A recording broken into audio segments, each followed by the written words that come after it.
رسوله الكريم أما بعد فقال الله تعالى في القرآن المجيد والفرقان الحميد أعوذ بالله من الشيطان الرجيم بسم الله الرحمن الرحيم أم كنتم شهداء إذ حضر يعقوب الموت إذ قال لبنيه ما تعبدون من بعدي قالوا نعبد إلهك وإله آبائك إبراهيم وإسماعيل وإسحاق إلها واحدا ونحن له مسلمون وقال تعالى كونوا ربانيين بما كنتم تعلمون الكتاب وتدرسون وقد قال النبي صلى الله عليه وسلم إنما بعثت معلما صدق الله العظيم وصدق رسوله النبي الكريم ونحن على ذلك لمن الشاهدين والشاكرين والحمد لله رب العالمين. ڈھونڈنے والا ستاروں کے گزرگاہوں کا اپنے افکار کی دنیا میں سفر کر نہ سکا، اپنی حکمت کے خم و پیچ میں الجھا ایسا کہ آج تک فیصلہ نفع و ضرر کر نہ سکا. جس نے سورج کے شعاعوں کو گرفتار کیا، زندگی کی شب تاریک سحر کر نہ سکا. معزز محترم حاضرین گرامی، آج پوری دنیا کے اندر مسلمانوں کا سب سے بڑا مسئلہ اور سب سے بڑا چیلنج وہ یہ ہے کہ مسلمانوں کو اپنے ایمان کی، اپنے عقائد کی اور اپنی نسلوں کے ایمان و عقائد کی اور اسلامی بنیادوں کی کیسے حفاظت کی جائے. نہ صرف یہ کہ ہندوستان بلکہ پورے عالم اسلام میں مسلمانوں کے ساتھ یہی مسئلہ درپیش ہے کہ خود اپنے اندر اسلامیت مکمل طور پر پیدا کی جائے اور نہ صرف اپنے اندر بلکہ اپنی نسلوں میں بھی ایمان اور اسلام کے صحیح نظریات قائم رکھے جائیں، باقی رکھے جائیں. چونکہ آج باطل طاقتیں ان کی تمام کوششوں کا محور، تمام توجہات کا مرکز یہی ہے کہ مسلمانوں سے اسلامیت سلب کر لی جائے. مسلمان فقط نام کا تو مسلمان رہ جائے لیکن اس کی زندگی میں اسلامیت باقی نہ رہ جائے، دینی اقدار پامال ہو جائے. جب کبھی دنیاوی تقاضوں کے مقابلے میں اخروی تقاضے آ جائیں تو ایسے وقت میں مسلمان اخروی تقاضوں کو بالائے طاق رکھ کر دنیاوی تقاضوں کو ترجیح دینے والا بن جائے اور مذہب اور دھرم کوئی بڑی چیز نہ رہے اس کے لیے. جس طریقے پر دنیاوی چیزیں آپشن اور اختیاری ہوتی ہیں، دنیاوی چیزیں ایسی ہوتی ہیں کہ اس کو اپنایا تو ٹھیک اور نہیں اپنایا تو کوئی بات نہیں، تو مذہب اور دھرم بھی ایسا ہی ہونا چاہیے کہ جو چاہے اپنائے اور جو چاہے ترک کرے، کوئی لازمی اور لابدی نہیں ہونا چاہیے. آج ہمارے حالات کیا ہیں؟ ہم اس پر نظر ڈالیں تو پتہ چلے گا کہ ہم وقتی، عارضی، ماحولیاتی اور چند مقاماتی مسلمان ہیں. ہمارا اسلام ہماری مسجدوں تک محدود ہے. مسجد میں جاتے ہیں تو مسلمان ہوتے ہیں، مسجد سے باہر آئے تو ہماری زندگیوں سے اسلام مترشح نہیں ہوتا. ہمارے اعمال، ہمارے کردار اسلام کی عکاسی نہیں کرتے. جب رمضان آتا ہے جاتا ہے, روزہ رکھنا شروع کر دیتے ہیں, تلاوتوں کا کچھ اہتمام ہو جاتا ہے, لیکن جیسے ہی رمضان جاتا ہے یہ اسلام ہماری زندگیوں سے نکل جاتا ہے. آج یہ چاہا جا رہا ہے کہ یہ ہم فقط ماحولیاتی اور چند امور میں ہمارا اسلام منحصر نہ رہے بلکہ کامل و مکمل مسلمان بن جائیں. اور یہ اس وقت ہوگا, یہ اچانک سے پیدا نہیں ہوتی یہ بات اسی وقت پیدا ہوتی ہے. اسلامیت اور مذہبیت ایک انسان کے اندر اسی وقت جاگزی ہوتی ہے. اس کے ہر عمل میں اسلام نظر اسی وقت آئے گا, مذہب کا رنگ اسی وقت نظر آئے گا جبکہ شروع سے, ابتدا سے اس کے ذہن و دماغ کو اسلامی بنایا گیا ہے. اس کی ذہنیت کی ایسی پرورش کی گئی ہو کہ میرے لیے تمام چیزوں میں, تمام اقدار میں اسلامی اقدار سب سے مقدم ہے, سب سے بڑھ کر ہے. میری جان جا سکتی ہے, میری تمام چیزیں قربان ہو سکتی ہے, لیکن مذہب کو نظر انداز کر دوں یہ کبھی نہیں ہو سکتا. یہ مسلمان کی شان کے خلاف ہے. یہ بات اس وقت پیدا ہوگی جب کچی عمر میں زمانہ طفولیت ہی سے اس بات کو بٹھایا جائے, اس کے ذہن و دماغ میں اس بات کا استحضار پیدا کیا جائے کہ ایک مسلمان کے لیے سب سے قیمتی سرمایہ اگر کوئی ہے تو وہ ایمان ہے, وہ اسلام ہے. اور اس کے لیے سب سے بہترین محور اور سب سے بہترین مرکز جو ہے وہ مکتب ہے. بڑی خوشی کی بات ہے اور قابل مبارکباد ہے اس مکتب تجوید القرآن کے منتظم عزیزم حافظ صغیر احمد سلمہ, اللہ تعالیٰ ان کے مساعی کو بہت قبول فرمائے کہ کم عمری کے باوجود انہوں نے اس فکر کو اوڑھا, اور وہ فکر اوڑھا کہ جس کی فکر ہمارے اکابرین سب سے بڑھ کر ابھی کر رہے ہیں, سب سے بڑھ کر کر رہے ہیں. آج کے اس زمانے میں, آج کے اس دور میں مدارس, دینی تنظیمیں, ملی تنظیمیں بے شمار ہیں, لیکن آج ہمارے اکابرین جس بات کی سب سے زیادہ فکر کر رہے ہیں موجودہ حالات کے تناظر میں وہ یہ ہے کہ مکتب کے نظام کو مضبوط سے مضبوط تر کیا جائے. کہیں مکتب نہیں ہے وہاں مکتب قائم کیا جائے, اور جہاں مکتب کا نظام چل رہا ہے تو وہ غفلت کے ساتھ, تساہل کے ساتھ نہ چلایا جائے بلکہ اس کے تعلق سے فکر مندی پیدا کی جائے. آج ہمارے اکابرین کا کہنا یہ ہے کہ مدارس کا قائم کرنا فرض کفایہ ہے, لیکن مکاتب کا قائم کرنا فرض عین ہے آج کے زمانے کے اعتبار سے. اس کی دلیل اور اس کی وجہ یہ ہے کہ حافظ مدارس کام کرتے ہیں حفاظ اور علماء بنانے کے. مدارس کے اندر علماء تیار ہوتے ہیں, حفاظ تیار ہوتے ہیں, اور شرعی نقطۂ نظر سے عالم بننا جو آج کل جو نصاب ہے اس کا مکمل کرنا کوئی فرض عین نہیں بلکہ فرض کفایہ ہے. حافظ بننا فرض عین نہیں بلکہ فرض کفایہ ہے. تو ایسے مدارس جو حفاظ اور علماء پیدا کر رہے ہیں, ان مدارس کا قائم کرنا فرض عین نہیں بلکہ فرض کفایہ ہے, لیکن مکاتب کا قائم کرنا فرض عین ہے. کیوں؟ اس لیے کہ ان مکاتب کا کام یہ ہے کہ ہماری نسلوں کے اندر ایمان کو باقی رکھا جائے, ان کے عقائد کو برقرار رکھا جائے, ہماری نسلوں کے اندر, ہمارے بچوں کے اندر, اس کے ذہن و دماغ میں, اس کی فکروں کے اندر اسلام کو اس قدر جاگزی کر دیا جائے کہ چاہے جیسے بھی حالات آ جائیں, باطل طاقتیں چاہے جیسی بھی سازشیں رچ لے دے, ہمارے ان بچوں کے پائے استقامت میں تزلزل نہ آ رہے ہیں. اس لیے مکتب کا قائم کرنا فرض عین ہے. جہاں کہیں مکاتب کا نظام نہیں ہے وہاں پر قائم کیا جائے, اور جہاں مکتب کا نظام ہے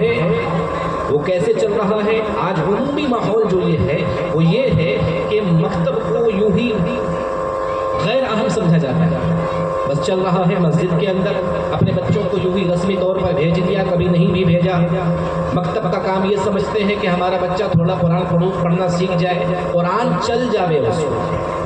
زبان پر قرآن آ جائے، تھوڑی بہت اردو جان لے، بس اتنا ہی کافی ہے۔ بے توجہی کے ساتھ، انتہائی تساہل اور تغافل کے ساتھ مکاتب کا نظام چل رہا ہے۔ آج وقت کی ضرورت ہے کہ ان مکاتب، اس نظام پر نظر ثانی کیا جائے اور اس مکتب کے نظام کو منظم انداز میں باقاعدہ اس کا نصاب بنایا جائے کہ کیا کتابیں پڑھائی جائیں گی، کتنی مدت میں کیا کتاب پڑھائی جائے گی، کیا کلمات پڑھائے جائیں گے، یاد کیا جائے گا، اور کیا دعائیں اس کو یاد کرائی جائیں گی، مکمل مرتب اور منظم انداز میں کیا جائے۔ اس لیے کہ تعلیم اور علم ہی وہ شے ہے جو انسان کو مہذب بناتی ہے، اپنے مذہب کی شناخت عطا کرتی ہے۔ آج ہم ہی کیا، غیر بھی اس بات کو مان رہے ہیں۔ ہمارے یہاں CBSE اسکول چلتا ہے +2 تک الحمدللہ، وہاں پر CBSE بورڈ کی طرف سے جو معلمین ہیں، جو ٹیچرز ہیں، ان کو بلایا جاتا ہے اور ان کو جو سبق پڑھایا جاتا ہے اس کا خلاصہ یہ ہے کہ اپنے بچوں کو، جو بے راہ روی ہمارے بچوں کے اندر، ہماری نسلوں کے اندر پیدا ہو رہی ہے، اس میں انکش لگانے کا واحد طریقہ یہ ہے کہ اس کو مذہب کی تعلیم دی جائے۔ مذہب کی تعلیم دی جائے کہ مذہب ہی وہ چیز ہے جو انسان کو انسان بناتی ہے، انسان کو انسان بناتی ہے۔ جب انسان اپنے مذہبی تعلیم سے آراستہ ہوتا ہے تو اللہ تعالیٰ اس کو ایسے ڈھنگ اور ایسے آداب سکھلا دیتا ہے کہ انسان اپنے شہر کے لیے، اپنے ملک کے لیے، اپنے پڑوسی کے لیے، ہر ایک کے لیے بہتر ثابت ہوتا ہے۔ اور علم وہ چیز ہے کہ جس کے لیے جتنا خرچ کر لیا جائے، آج سب سے کم پیسہ ہمارے لیے جو نکلتا ہے، سب سے کنجوسی اور سب سے زیادہ بخل جو ہم کرتے ہیں وہ دینی تعلیم کے تعلق سے کرتے ہیں۔ دنیاوی تعلیم کے لیے پانی کی طرح پیسہ بہا رہے ہیں، لیکن جب دینی تعلیم کی باری آتی ہے، مکتب میں جو بچے کو تعلیم دینے والے معلمین ہوتے ہیں یا کوئی ہمارے یہاں پڑھانے آتا ہے، اس کے لیے کیا نکالتے ہیں، ہم خود اپنا جائزہ لے سکتے ہیں کہ عصری تعلیم کے لیے کیا خرچ کر رہے ہیں اور دنیاوی تعلیم کے لیے اور دینی تعلیم کے لیے ہمارے جیب سے کتنے پیسے نکل رہے ہیں۔ ہر شخص اپنے گریبان میں جھانک کر دیکھ سکتا ہے۔ امام مالک رحمۃ اللہ علیہ کے استاد محترم امام ربیعہ، ان کے بارے میں آتا ہے، امام ربیعہ رحمۃ اللہ علیہ جن کو اللہ نے علم حدیث کا ماہر بنایا تھا، 12 سال کے اندر ہی اللہ نے علم حدیث میں عبور عطا فرما دیا۔ ان کے بارے میں آتا ہے، اس واقعے کو سنانے کا مقصد یہ ہے کہ انسان علم کے لیے کیا کچھ کرنا چاہیے۔ انسان امام ربیعۃ الرائے رحمۃ اللہ علیہ، جو امام مالک رحمۃ اللہ علیہ کے استاذ محترم ہیں، جب وہ اپنے ماں کے کوکھ میں تھے، ان کے والد صاحب سفر درپیش ہو گئے، سفر میں گئے، اور پہلے زمانے میں سفر ٹرینوں سے یا اسی طریقے پر جہازوں سے تو ہوتا نہیں تھا، اونٹوں کے ذریعے سے ہوتا تھا، لمبے اسفار ہوا کرتے تھے۔ ان کے والد صاحب سفر میں گئے، چاہے وہ سفر کسی چیز کا بھی رہا ہو، 16 سال کے بعد اپنے گھر واپس تشریف لائے۔ جب گھر واپس تشریف لائے تو دیکھا کہ ایک نوجوان لڑکا ان کے گھر کے دروازے پر کھڑا ہے۔ اپنے گھر میں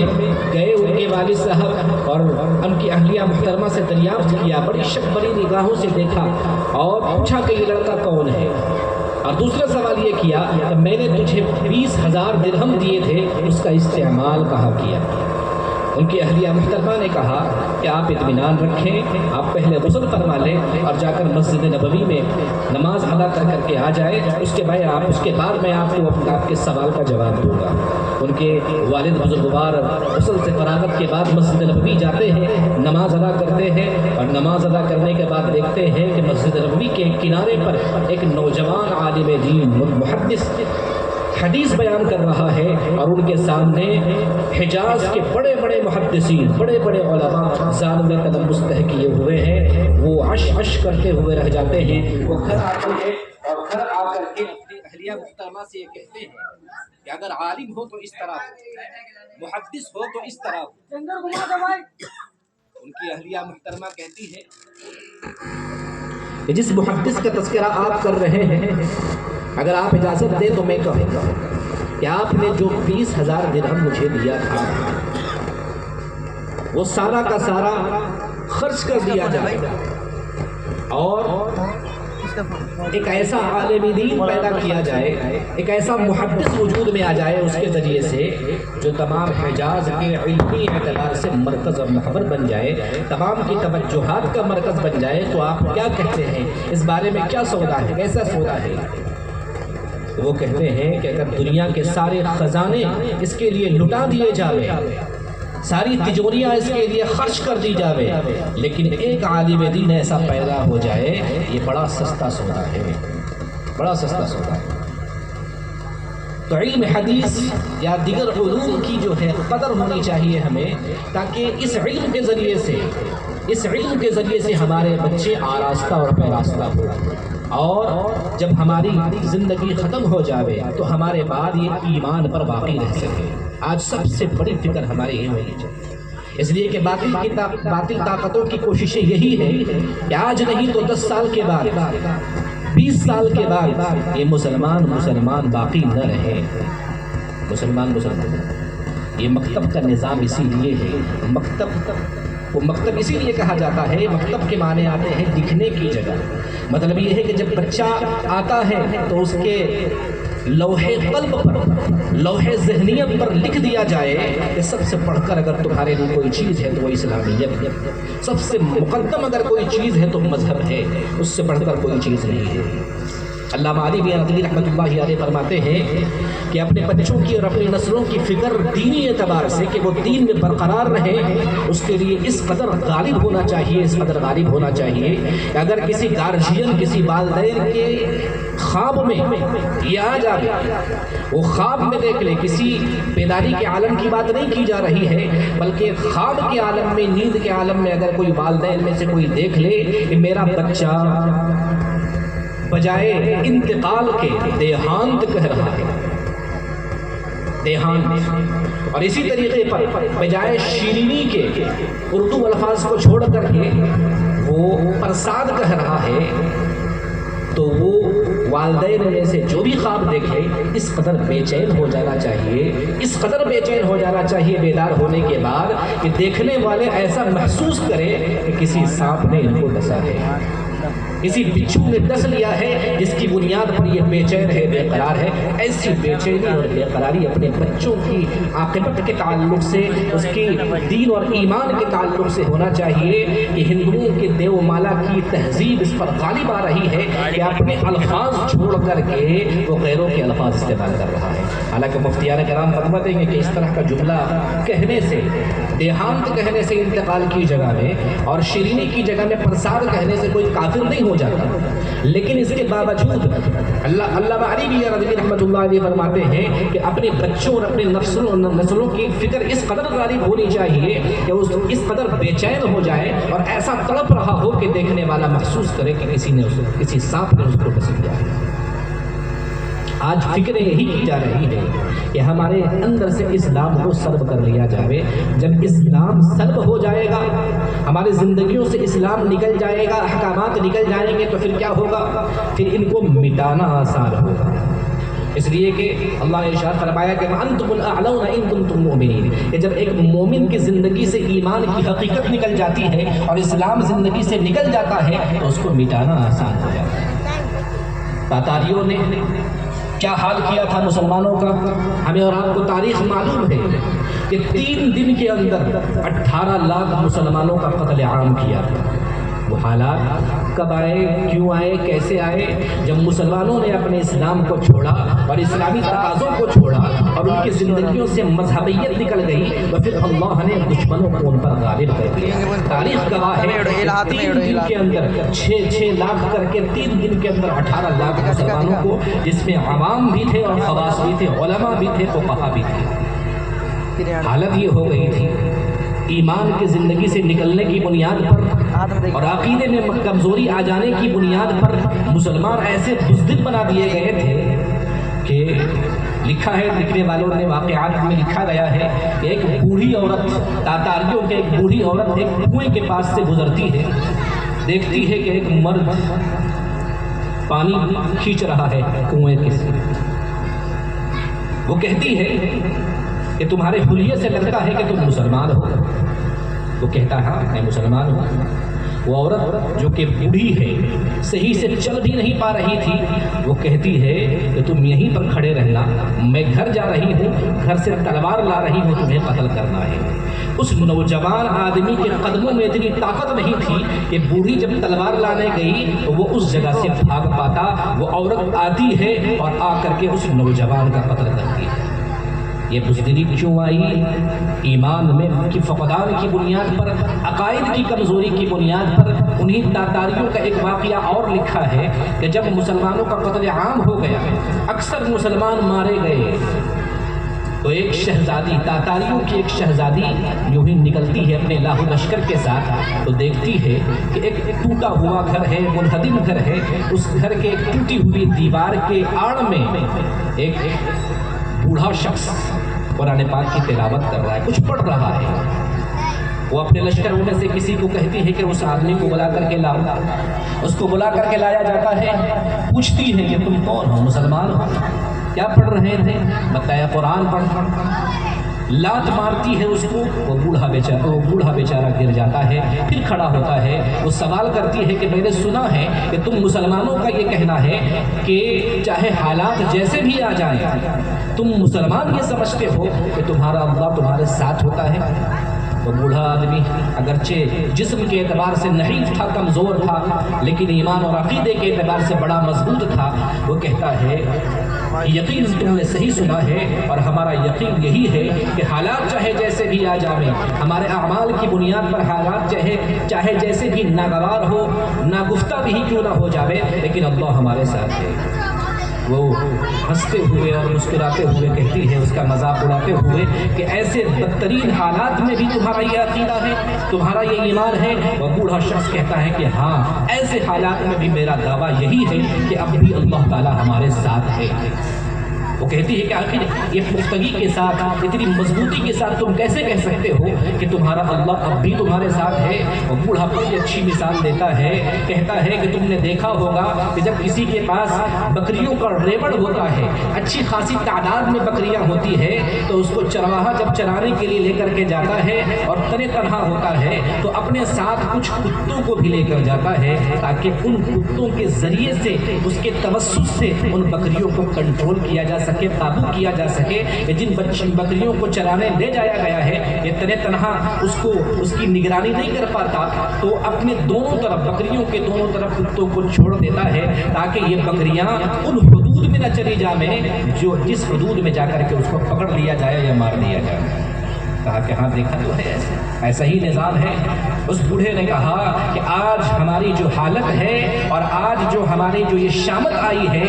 اس کی مثال ایسی ہی ہے کہ اللہ تعالیٰ نے کہا تھا کہ جب تک تم ایمان پر باقی رہو گے، ایمانی تقاضوں کو پورا کرتے رہو گے، عقائد پر قائم اور دائم رہو گے، اللہ تمہیں سربلندی عطا فرمائے گا۔ اب چونکہ ہم نے اپنے ایمانی تقاضوں کو چھوڑ دیا، ہم صحیح مسلمان نہ رہے، عقائد کا تحفظ نہ کر سکے، تو اللہ تعالیٰ نے ہمیں سدھارنے کے لیے اور ہمیں گمراہی سے بچانے کے لیے ان کتوں کو ہمارے ساتھ لگایا تاکہ ہم راہ راست پر آ جائے۔ آج حالات یہی ہیں، آج مسلمانوں کے ساتھ جو حالات ہیں، پوری دنیا میں مسلمانوں کو ٹارگٹ کر کے نشانہ بنایا جا رہا ہے، اس کے عقائد پر قدغن لگایا جا رہا ہے، مسلمانوں کو تحقیر کیا جا رہا ہے۔ یہ در حقیقت ہمیں راہ راست پر لانے کا اقدام ہے اللہ کی طرف سے، اللہ کی طرف سے۔ اس لیے ہمیں سب سے پہلے ان نسلوں کی اپنے اندر بھی اور اپنے نسلوں کے اندر بھی ایمان کی فکر کرنا ضروری ہے۔ شیخ الاسلام حضرت مولانا تقی عثمانی صاحب دامت برکاتہ العالیہ فرماتے ہیں کہ اب صرف اپنی فکر کرنا کافی نہیں ہے،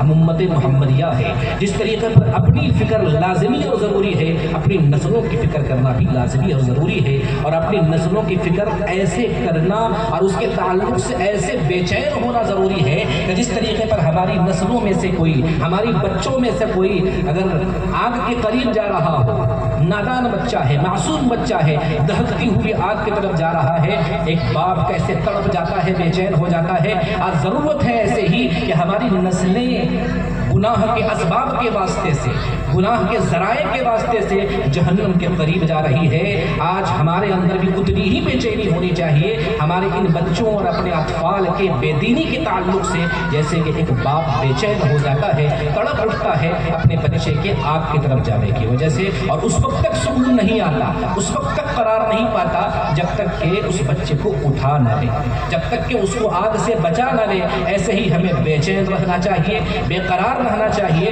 اپنے بچوں کے ایمان اور عقائد کے تعلق سے، ایمان اور عقائد کے۔ ہماری یہ بچے جو ہے نا، یہ نسلیں یا اولاد اللہ کی طرف سے ہبہ ہے۔ اللہ تعالیٰ خود فرماتا ہے یَهَبُ لِمَن يَشَاءُ إِنَاثًا وَيَهَبُ لِمَن يَشَاءُ الذُّكُورَ۔ اللہ نے اس کے لیے ہبہ کا لفظ استعمال فرمایا۔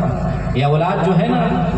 ہبہ ہے اللہ کی طرف سے، عطیہ ہے، بڑی نعمت ہے، اس کی قدر کرنا ہماری اور آپ کی ذمہ داری ہے۔ ہبہ جو ہوتا ہے تو کسی دو چیزیں ہوتی ہیں ہبہ کے اندر، تو کسی چیز کی عوض میں نہیں دیا جاتا، اور دوسری بات یہ کہ اپنی پسند کے مطابق نہیں دیا جاتا۔ موہوب لہو کی پسند اور چوائس کے مطابق نہیں ہوتا، بلکہ واحد کے پسند کے مطابق ہوتا ہے، اور کسی چیز کے عوض میں،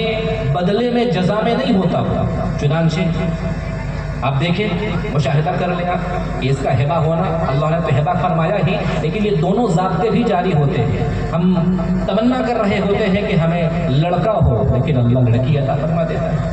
یَهَبُ لِمَن يَشَاءُ إِنَاثًا وَيَهَبُ لِمَن يَشَاءُ الذُّكُورَ۔ کبھی لڑکی کی تمنا ہوتی ہے، اللہ لڑکا عطا فرما دیتا ہے، اور اسی طریقے پر یہ کسی چیز کا عوض نہیں ہوتا۔ ایسا نہیں ہے کہ شادی کریں گے تو اللہ اولاد دے گا ہی دے گا،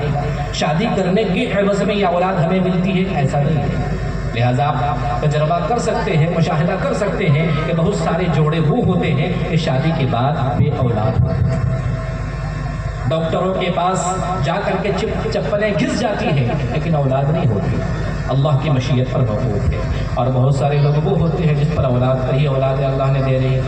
ہزاروں تدبیریں اختیار کرتے ہیں اپنی اولاد لوٹنے کی، لیکن پھر بھی اللہ تعالیٰ دیتا جاتا ہے، تو پتہ چلا کہ یہ ہبہ ہے، اللہ تعالیٰ کی طرف سے ہدیہ ہے، اس کی قدردانی ہماری اور آپ کی ضرورت ہے۔ اور قدردانی کیسے کرنی چاہیے، اس کا طریقہ نبی پاک صلی اللہ علیہ وسلم سے ملے گا۔ آپ صلی اللہ علیہ وسلم کے بارے میں آتا ہے، حدیث پاک کا ایک جملہ ہے، ٹکڑا ہے، کہ جب بھی آپ صلی اللہ علیہ وسلم کو کوئی ہدیہ دیا جاتا تو آپ کیسے قبول فرماتے تھے۔ آپ صلی اللہ علیہ وسلم کے بارے میں آتا ہے کہ ایک مرتبہ کسی صحابی نے آپ کو ایک جوڑا عطا کیا، بطور ہدیے کے لیے۔ آپ صلی اللہ علیہ وسلم نے کیا کیا، فَقَبِلَهُ مُحْتَاجًا إِلَيْهِ۔ آپ صلی اللہ علیہ وسلم نے ایسے اس کو لیا، ایسے اپنا انداز اختیار کیا گویا کہ آپ اس کی ضرورت تھی۔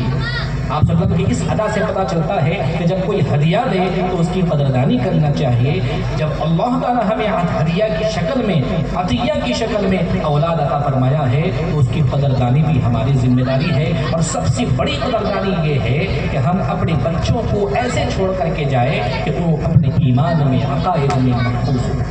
ان کے بارے میں خطرہ نہ ہو۔ میں نے آیت پاک پڑھی، حضرت یعقوب علیہ السلام کی جب موت کا وقت قریب ہوا تو اپنی اولاد کو بلایا، بڑے کثیر العیال تھے، اپنے اولاد کو بلایا اور پوچھا ما تعبدون من بعد، میرے بعد کس کی عبادت کرو گے؟ چونکہ سب کے سب آل نبی تھے، انہوں نے بھی، ظاہر سی بات ہے کہ حضرت یعقوب کی اولاد تھی، تو حضرت یعقوب کی اولاد کیسی ہوگی؟ انہوں نے کہا نعبد الہک و الہ آبائک ابراہیم و اسماعیل و اسحاق، کہ ہم اپنے آبا، آپ کے ہی آبا و اجداد کے معبود کی عبادت کریں گے۔ آج ہمیں اس آیت پاک سے یہ سبق ملتا ہے کہ ہم بھی اپنے مرنے سے پہلے اپنی زندگی میں ہی اپنے بچوں کو ان کے عقائد کے اعتبار سے، ان کی ذہنی تربیت کے اعتبار سے، فکری اعتبار سے مسلمان بنا کر جائے، جیسا کہ ان کی اولاد نے کہا تھا کہ وَنَحْنُ لَهُ مُسْلِمُونَ، کہ ہم سب مسلمان بن کر ہی رہیں گے۔ آپ بے فکر ہو کر کے جائیے، آپ کو پریشان ہونے کی ضرورت نہیں ہے، آپ بے فکر ہو کر کے جائیے۔ ماشاءاللہ آپ کے یہاں بہترین نظام چل رہا ہے مکتب کا، اس کی قدردانی آپ کو اور ہم کو کرنا چاہیے۔ مولانا حسین احمد مدنی رحمۃ اللہ علیہ نے ختم بخاری کے موقع پر ایک مرتبہ اپنے شاگردوں کو فرمایا تھا، ایک طرف بخاری شریف رکھا اور ایک طرف قاعدہ رکھا، اور فرمایا کہ یہ ایک طرف بخاری شریف ہے اور ایک طرف قاعدہ ہے، اور میرا ماننا یہ ہے کہ ان دونوں کا پڑھانے والا اگر خلوص کے ساتھ پڑھائے، چاہے وہ بخاری پڑھا رہا ہو، چاہے وہ اردو کا قاعدہ پڑھا رہا ہو، چاہے کوئی اور ابتدائی قاعدہ پڑھا رہا ہو، دونوں کا مقام اللہ کے یہاں برابر ہے۔ آج مسئلہ یہ ہے کہ ہم اپنے مکاتب کے معلمین کی بھی قدر نہیں کرتے، ان کی عزت افزائی نہیں کرتے۔ ان کی عزت افزائی بھی ضروری ہے، اور ہر اعتبار سے دامے دیرمے سخنے ہر اعتبار سے ان کا تعاون بھی ضروری ہے۔ اپنے جملوں کے ذریعے سے، اپنے مان کے اعتبار سے، اپنے اخلاق کے اعتبار سے ان کا مکمل ساتھ دینا چاہیے۔ آج معاملہ یہ ہے کہ ہمارے ناقدریوں کی بنیاد پر ہمارے مکتب کے استاد سے پوچھا جاتا ہے بھائی کہاں پڑھا رہے ہو، تو بیچارہ شرمندگی کے اظہار کے احساس کے ساتھ بیان کرتا ہے کہ مکتب میں پڑھا رہے ہیں۔ اور جب کوئی مدرسے کا ناظم ہوتا ہے، بڑا استاد ہوتا ہے، اس سے پوچھا جاتا ہے تو بڑے ہی فخر کے ساتھ، بڑے گرو کے ساتھ کہتا ہے کہ ہم بڑا مدرسے میں پڑھا رہے ہیں۔ ہرگز اس بات کی ضرورت نہیں ہے، جو مکتب کے استاد ہیں ان کے اندر بھی احساس تشکر ہونا چاہیے، احساس فخر ہونا چاہیے کہ الحمدللہ میں اپنے قوم کے نسلوں کے ایمان کی فکر کر رہا ہوں، وہ کام کر رہا ہوں جو نبی پاک صلی اللہ علیہ وسلم نے اپنے صحابہ کے ساتھ کیا تھا۔ آپ صلی اللہ علیہ وسلم نے سب سے پہلے اپنے صحابہ کے ایمان اور عقائد کی فکر کی تھی، ان کو مضبوط اور مستحکم بنایا تھا، اور یہی کام اور یہی مشن لے کر کے آج ہمارے مکاتب چل رہے ہیں۔ آج ہم اپنے بچوں کو، آج ہمارے مسلمانوں کا طبقہ جو ہے، بچوں کا جو اکثر طبقہ ہے وہ اسکولوں کے اندر ہے۔ ہمیں اور آپ کو بخوبی معلوم ہے کہ 96% مسلمانوں کا بچہ جو ہے اسکولوں کے اندر ہے، صرف 4% مسلمان بچے مدارس کے اندر پڑھ رہے ہیں۔ تو ان 96% جو مسلمان بچے ہیں ان کے ایمان کی فکر کون کرے گا؟ منموہن سنگھ نے اپنے زمانے میں سچر کمیٹی کے توسط سے تمام مسلمانوں کے حالات کا جائزہ لیا تھا، ایک کمیٹی بنایا تھا، راجندر سچر کمیٹی۔ راجندر سچر یہ دہلی ہائی کورٹ کے مکھیہ نیادیش تھے، ان کے نگرانی میں ایک باقاعدہ طور پر تجزیہ کیا گیا، باقاعدہ تحقیق و تفتیش کی گئی کہ مسلمانوں کے حالات کیا ہے ابھی فی الحال، مسلمانوں کے اندر اس کے معاشی حالات، معیشتی حالات، دینی حالات کیا ہے۔ 2006 کے اندر نومبر کے اندر انہوں نے رپورٹ پیش کیا تو معلوم ہوا کہ سیاست میں ہی نہیں،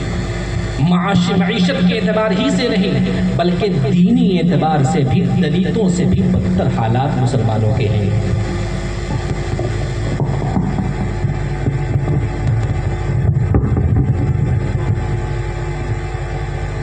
بڑے افسوس کی بات ہے کہ انہوں نے جو رپورٹ پیش کیا اس کے اندر اس بات کا اظہار کیا کہ آج جو مسلمانوں کے حالات ہیں